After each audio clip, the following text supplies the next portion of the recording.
Hello everybody, this is Slasher's Keep, a first-person dungeon crawler with some rogue-lite elements to it, and a pretty interesting way of doing things. As you can probably already tell in the background, it has a very striking art style. It looks very different from most things that you'll see, and is actually quite pretty because it uses a sort of like cel-shaded art style mixed with like hand-drawn sprites, 2D sprites.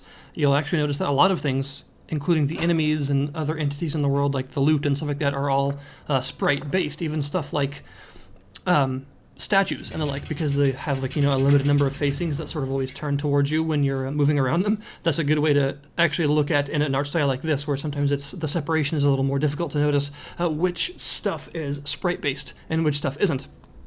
It's a really neat art style, and that's actually the first thing that drew me to it. So this is a game that's been in early access for a little while, and I actually didn't know anything about it. I'd never heard of it before until recently. In like late October-ish, it had a pretty large update, and more stuff has been going on since then. And I just kind of got a hold of it recently because I realized that it was pretty much almost done. Like it's version like 0.9, 0.5 or something like that. Like it's almost complete, really, in like a sort of 1.0 release-ready, feature-complete state. And it looked really, really interesting, and I felt that I really needed to take a look at it because it's been all this time in early access and I've just never noticed it. So, like I mentioned, it is a first-person dungeon crawler, and actually while playing it, what first struck me, besides just the art style, pretty much immediately, was that it feels a lot like Ultima Underworld. That was not a feeling that I was expecting, because, I loved especially Ultima Underworld 2, but it's not really a game that's called back to all that often. I mean, if you look at something like the Elder Scrolls, which was directly inspired by it, of course, there's a certain amount of that sort of DNA that's still in there. But as far as just general dungeon crawlers go, you don't see that kind of influence as overtly as often, to the point where you actually kind of feel like you're reminded of it while playing. But that's what this actually did. And it also, of course, is a bit like stuff like Barony and Delver, just general first-person like RPG dungeon crawlers. But I was really kind of stricken by the fact that it reminded me almost immediately of Ultima Underworld after just like one enemy encounter. That's the vibe that I was getting. And that was pretty cool because, like I said, I wasn't expecting that. And because you don't see that sort of that stuff all that often, it was neat to actually encounter that feeling again. So the first-person combat is definitely a standout aspect of it because it goes for a pretty interesting sort of locational-based damage and parrying system, to the point where like headshots and the like on enemies that have heads will do extra damage, and there are even some skills that refer to that. Like, for instance, there's something called Mind Blast that allows you to actually decapitate enemies and have their heads explode and damage other enemies, which is pretty great. So there is like actual decapitation and stuff, which is always very satisfying in first-person games to have that kind of like immediate combat feedback. But also, I mentioned a parrying system. That's because with any weapon that you want, you can just right-click to guard.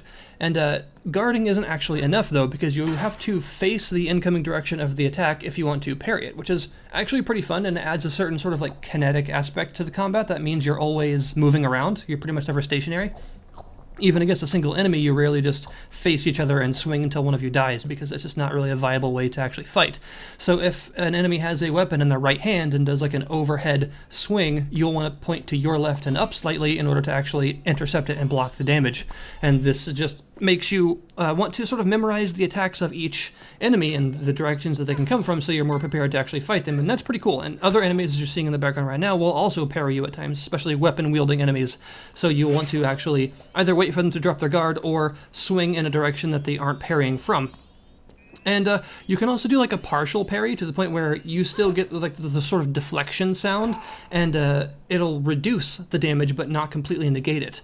And that's if you sort of are guarding but not in the correct direction, to the point where it sort of like slides against you and still hits you a little bit. It does like half damage or so, it seems. And this is very important to the combat because even though it doesn't look like it in the background right now, because this is like a very early floor, enemies scale up very quickly and do a lot of damage. And since parrying correctly negates all possible damage, it's a really, really important mechanic to actually, ensure your survival. You'll need to actually look out for what sort of directions and angles enemies will attack from, and learn these so that you can avoid a lot of their damage.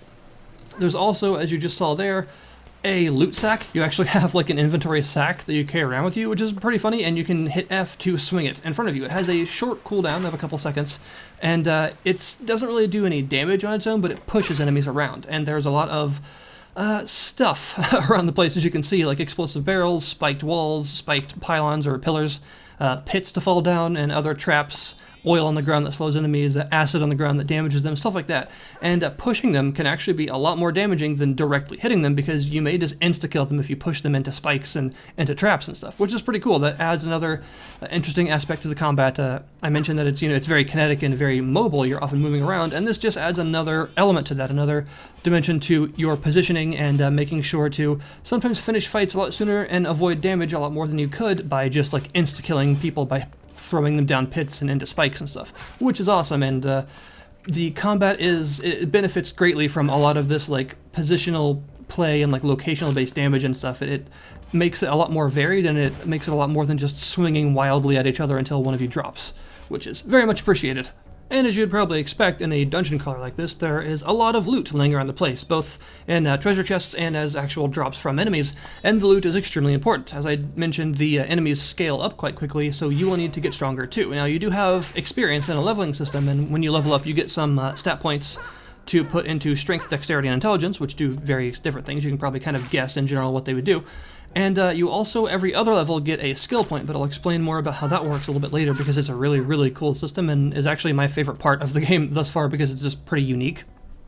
But that isn't actually enough. Higher levels don't make you that much stronger. You're getting noticeably stronger, but not to the same pace as the enemies and how much stronger they get every floor.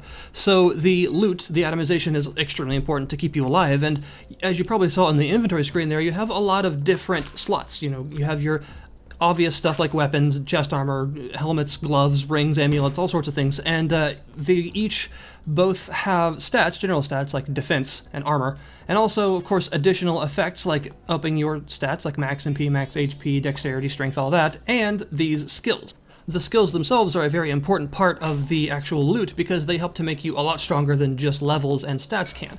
They are passive abilities that represent all sorts of different things that you can do, and this is where we come back to that skill point thing. Every other level you will get a skill point, and the way that the actual rogue-lite part of the game works is when you die, you lose all of the gear that you are wearing, as well as 25% of your money, your levels, and your stats, and you go back to the first floor. There are a couple of ways to actually mitigate how much of a loss this is, though, and one of them is the skill point system. So all of these various skills, some of them you'll just get from leveling up, some of them you may get from completing these randomly generated quests that this crazy wall thing can give you, wall face, and some of them you will get from items. In fact, most of them you'll get from items. But of course, you lose all these when you die. However, if you use one of these skill points, you will perma-learn a skill, so even when you die, you'll actually keep them. So if you want to, you can just equip a pair of gloves with a weird, very useful skill that you've never seen before, spend one of these skill points to learn it, and now, whether or not you have the gloves, you still have that skill even after you die.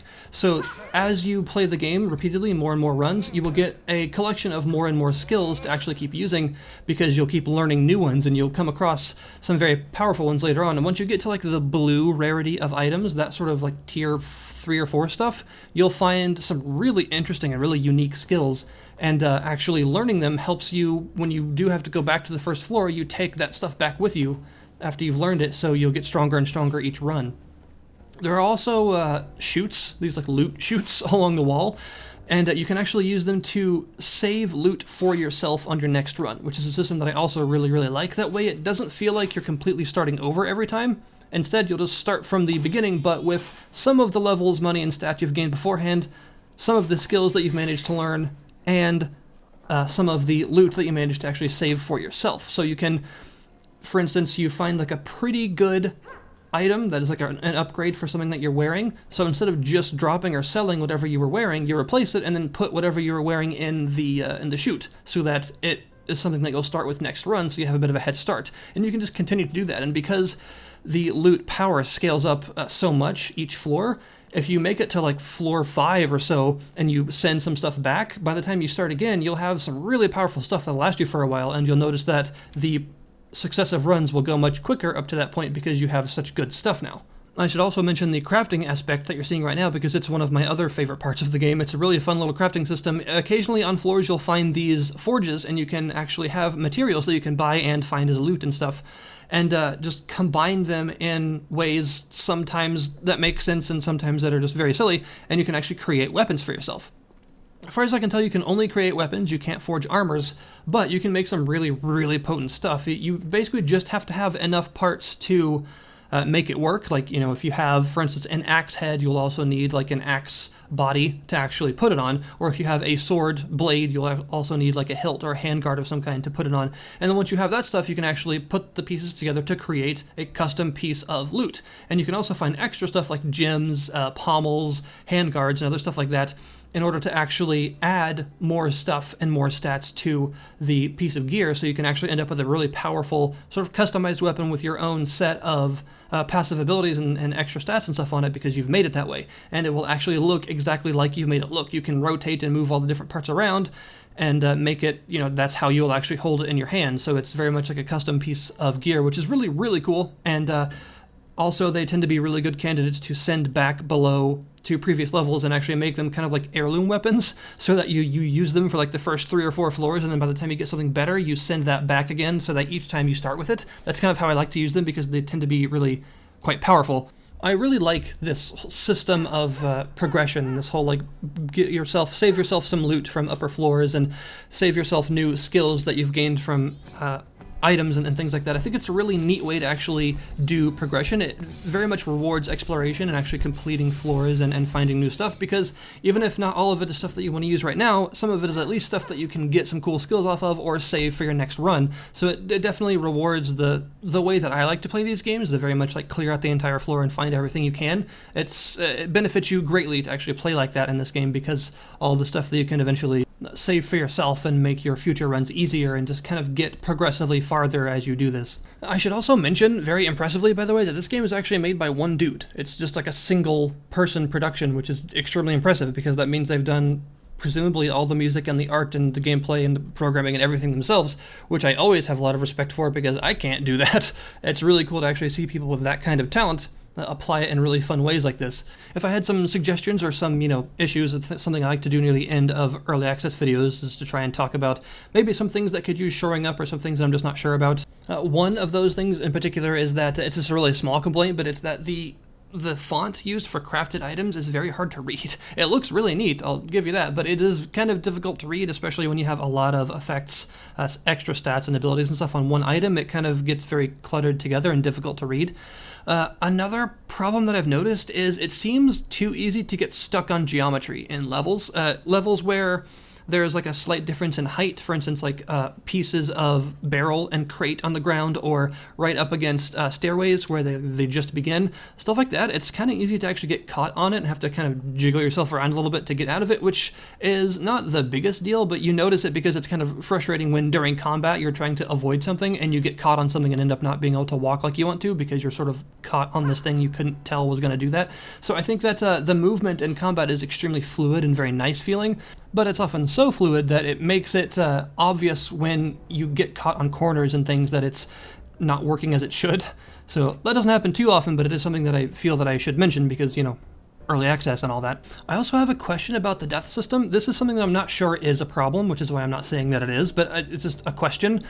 Because you lose 25% of your levels and your stats as separate numbers on death, and because your level is always going to be a much smaller number than your stats are, and you lose them as a percentage independently of each other, does that mean that if you die enough times, you can actually have like really, really small, very little stats in comparison to your level, so that you could be like level 7 or 8 and have like 8 of every stat instead of like the 20 that you should probably have, and actually have to like abandon your character and make a new one because you're not going to be able to level up that quickly because your level is kind of high and you need a lot of experience, but your stats are really low and making you not able to equip good stuff and have kind of crappy health totals and stuff because you have lost too many stats in comparison to the levels that you've lost because they're very different numbers. I'm not sure if that's actually a problem. That's why I'm phrasing this as a question. Like, is that actually a thing that the developer has thought of, and is this actually going to be an issue that needs to be addressed? Because I'm not sure.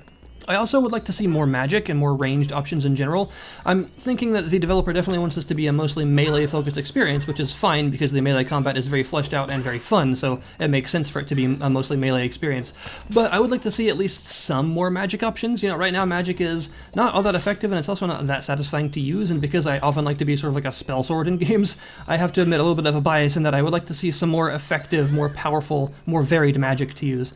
But yeah, really, I think it's an awesome game that you should definitely check check out if you like dungeon crawlers, if you like roguelites, if you liked Ultima Underworld or Barony, or just anything like that, really, because it's a very well done first-person combat system, and it's only $14, which is pretty great. And like I said, it's made by one dude. So the link is in the description below this video. As always, you can go check it out, wishlist it, buy it, whatever you want to do. And thanks very much for watching. I'll see you guys next time.